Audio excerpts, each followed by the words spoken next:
Hey, good morning. Let's go over today's trade plan. So in the overnight session, ES opened on a gap lower, but found responsive buyers at the 56.75 to 58.75 support zone, and that area pretty much reversed the downside that we saw early in the Globex session.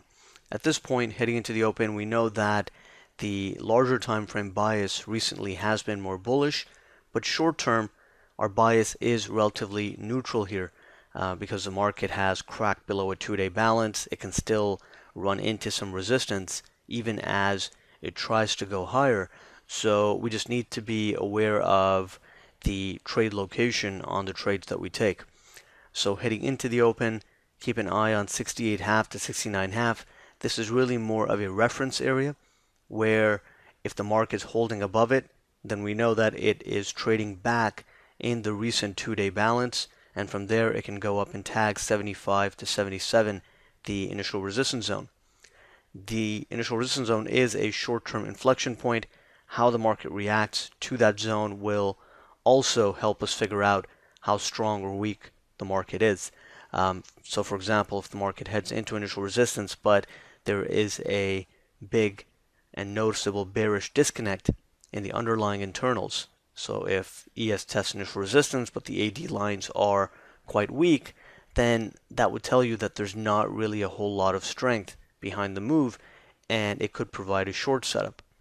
Above 75 to 77, we have the 79.75 to 81.75 zone, which marks the recent high, and that's an area where responsive sellers can be active on first test. On the downside, the aggressive area of support is 62.75 to 64.75, and then we have initial support at 57.5 to 59.5. Now, ideally, if the market is getting back into more of an upswing and buyers are really going to be dominant, then ideally you don't want to see ES pulling all the way back to 57.5 to 59.5. It's still a valid zone. It can still be defended, but going back into that zone would not really be signaling strength. And that's why even the support zones down here do call for caution, and we're going to have to assess in real time whether it's worthwhile to take a long setup at the zone or not. Below 57.5, 59.5, we have an open gap and naked VPOC at 55 quarter and 55.75, and then the next inflection point or important support zone is 49 quarter to 52 quarter, and that's still an area where responsive buyers can be active on first test, and we can get a pretty decent reaction. So the way the market's set up right now, we know that larger time frame, the buyers are still more dominant and they can step in at the key support zones. Short term, the market bias is a bit more neutral because we're trading kind of in the middle of the recent range, and in order for a long setup to work from these prices, we need to see sustained upside momentum.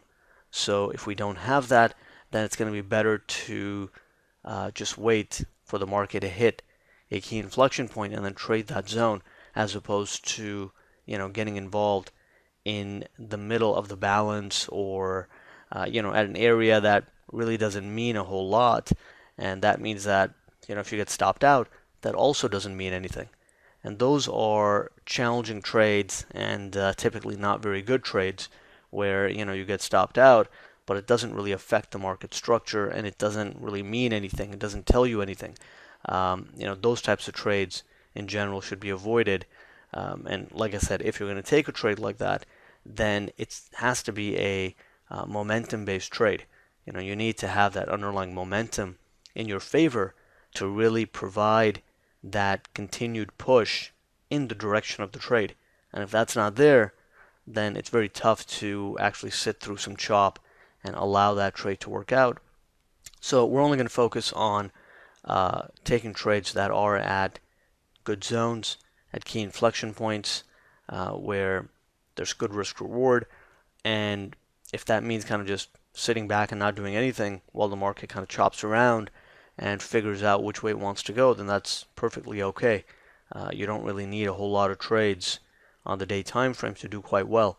So if that means only one or two trades today, that's perfectly fine. So we're just going to wait for the market to kind of provide a little bit more directionality because right now it's very much in the middle of range. And once we have that, once we see some clear momentum, and if there is still good risk reward, then perhaps we'll look to trade in the direction of the momentum. If there's no momentum, then the only edge that we really have is going to be based on trade location, based on the zones, and then we're just going to have to wait for it. Either allow the market to get exhausted into a resistance zone or allow it to get exhausted into a support zone.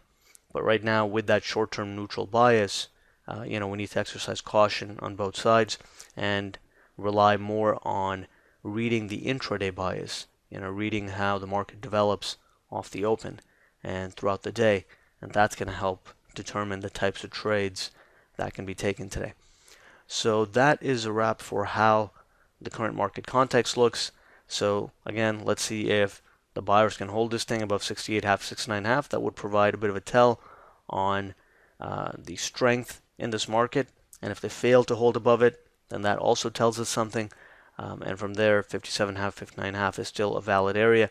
And 49 quarter, 52 quarter is a good spot on the upside. 79, 75 to 81, 75 is an area where sellers are more likely to be active. So those are our main ideas. Let's see if the buy side can maintain the recent control we've seen here, and we'll take it from there.